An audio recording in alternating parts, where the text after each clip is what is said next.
And welcome to another episode of Bad Jazz.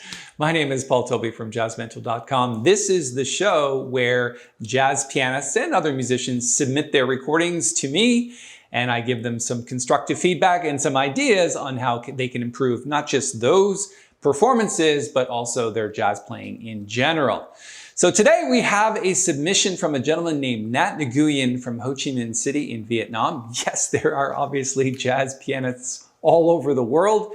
Thank you so much for your submission. It is the tune Solar by Miles Davis. Now, it was actually written by Chuck Wayne, but Miles changed a couple of notes and called it his own, and then recorded it and made it a modern standard on the album Miles Davis Quintet 1954. Now, it is pretty much straight ahead bebop, and Nhat has kind of switched it up a bit, made it a bit more modern, which modern players do. There's a lot of quartal voicings in here. I did have a chance not to listen to your entire performance, but just the first part of it. And so let's go there now and listen to Nhat Nguyen's performance of Solar.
Okay, obviously getting into the solo section. Hey, Nhat, thanks so much for the submission. Obviously, you're trying to really cover quartal voicings, which is kind of nice, especially in an introduction where you've got things like this.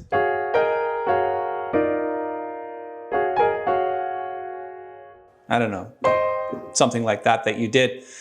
My first thought when I heard it actually was that you're playing Silent Night. It's like...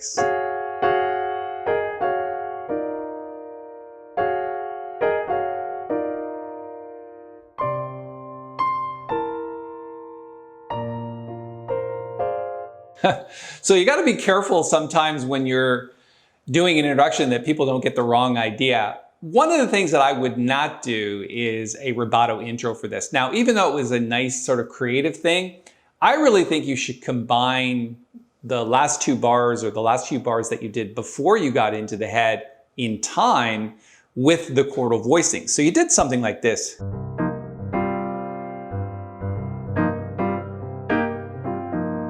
Or whatever it was, that I like that better than this sort of rubato intro, especially with a medium swing tune. So what you might want to do is just combine the two. So you've got these that you did before, and then just figure out a way to do that with the pedal bass note.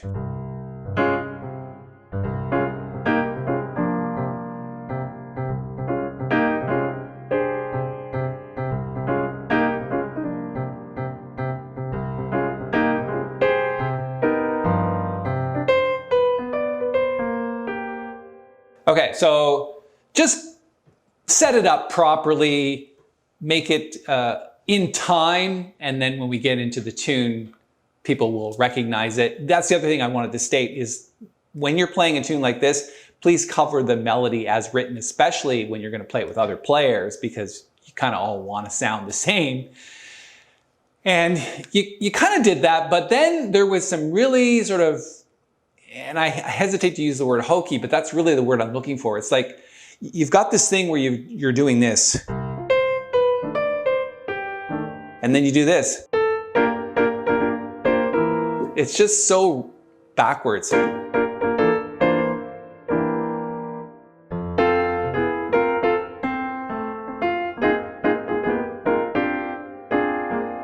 And it just doesn't swing. So try to avoid things like that. Like,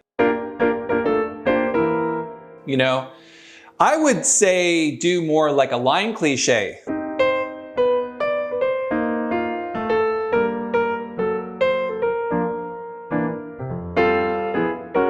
And then get your fourths in there.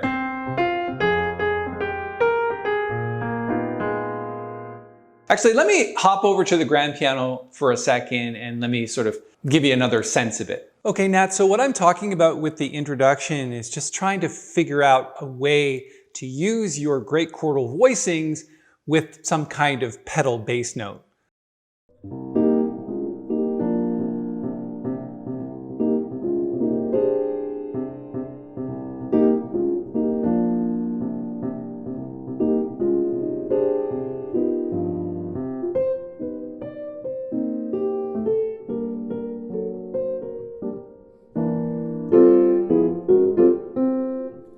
So that's the idea with the introduction. Now, I did talk a little bit about playing the line cliche, which is this descending C minor to C minor major seventh, etc. Kind of gives it a little bit of interest when you're playing solo piano rather than just playing chords. I mean, you could just play chords. You did some nice quartal voicings like this.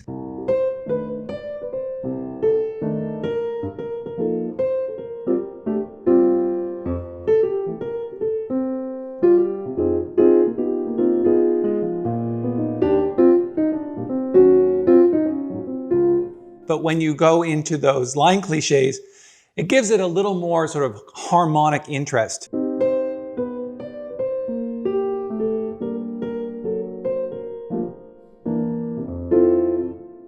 And then we did some quartal voicings here, right? Nice sort of consistent quartal patterns.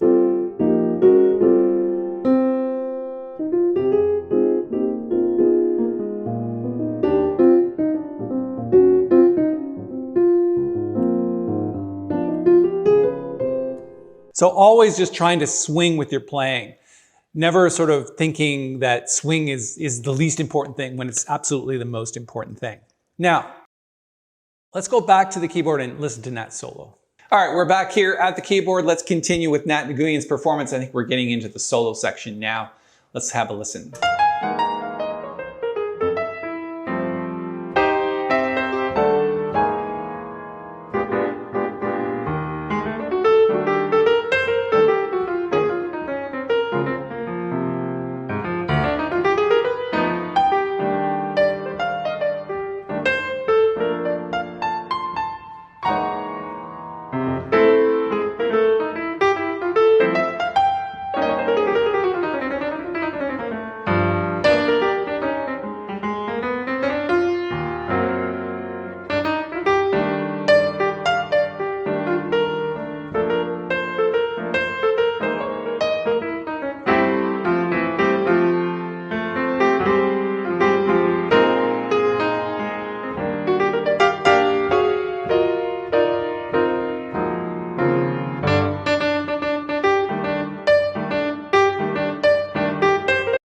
You know, Nhat, I really got to hand it to you. You really, it's like you've actually listened to my tutorials before and are trying to incorporate a lot of the ideas that I share with players. The one thing that I find is really missing with this is one of the most important elements of a tune like this, which is time and just feeling that beat passing through. It's almost like you've got these short phrases, but you don't have enough bebop language to continue those phrases. So let me actually, rather than just describe that here at the keyboard, I'm going to jump over to the grand piano and give you another sense of the feel that should be with this tune, especially when you're soloing. So Nhat, when I mentioned the language of bebop, the reason why you need to study that a little bit more is because it can create longer lines. If the lines are truncated, it's because you don't have enough harmonic and bebop line language in order to extend those lines.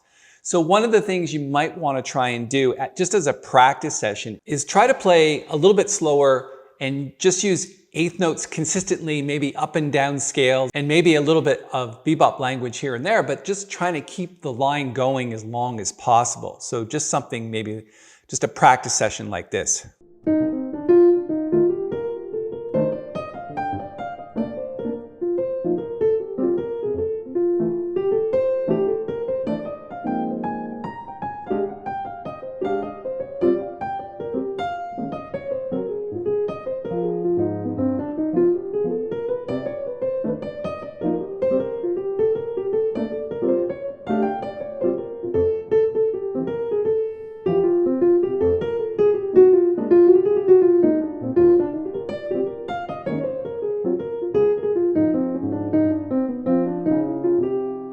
So yeah, not great soloing, but as an exercise, really all we're trying to do is keep those and 1 and 3 going in the left hand like this.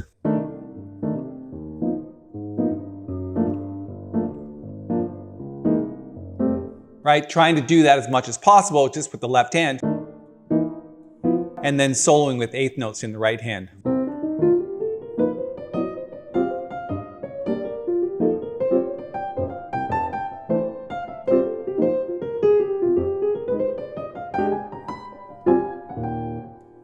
And the more you do that, the more your hands will feel comfortable moving through the changes rather than playing just a 2-5 by itself and then playing the next 2-5 by itself, trying to keep that phrase going throughout all of the changes. All right, let's go back and hear Nhat's ending. All right, we're back here at the keyboard. I fast forwarded the performance by Nhat to the end. Let's catch the ending of the tune.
Okay, nice effort. I really appreciate the submission, Nhat, and really kind of putting yourself out there for some constructive feedback. What I would say about the ending is the same thing that I said about the introduction. It's a medium swing tune. Keep time going through to the end. Maybe do some repetition or whatever, but don't go back into rubato. It just kind of takes away from the feel of the tune. I would say, you know, a lot of people end it just on those last notes and just play a note at the end of it. Let me hop over to the grand piano and come up with a few other ideas for you. So I think, Nhat, in a tune like this, rather than pulling back from straight ahead swing and moving into rubato at the end and trying to do some kind of big rubato finish, I think it's a good idea, especially with bebop, to kind of keep in the style of it and just end it in time. So let's do a couple of different endings and see what we can come up with.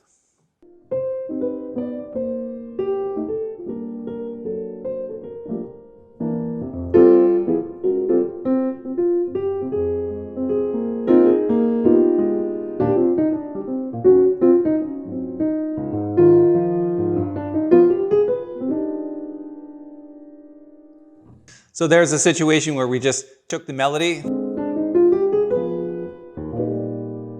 and And then the last chord could be some type of C minor major 7th chord, or E minor, or sorry, E flat, the sharp 5. Okay? And you could try other things, like maybe do repetition at the end. So maybe,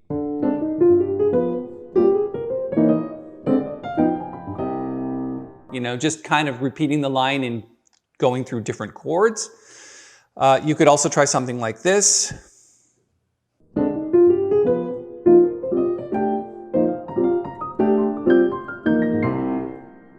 Just keeping your quartal thing going and not necessarily playing the same line, but just moving into fourth voicings. You know, and getting to that last note where it just kind of sticks the ending, you know, kind of like figure skating where you're landing the ending. Okay, I hope that helps you a lot. Thanks so much for submitting your recording. I really appreciate it. We would like to hear from other jazz pianists. If you want to submit your recording for constructive feedback here on Bad Jazz, just go to this link here in the corner and you can submit your recording there. It's absolutely free to do so. And right now we haven't got a submission to work on. So if you be so kind to record something and send it in, I'd be more than happy to help you figure out what you're going to do with your next several practice sessions. All right, thanks so much for your time. I really appreciate it. For those of you that want to download the lead sheet to Solar so that you can do it, you can go to this link here in the corner. And if you're looking for another episode of Bad Jazz that's been previously recorded, I suggest you check out this one.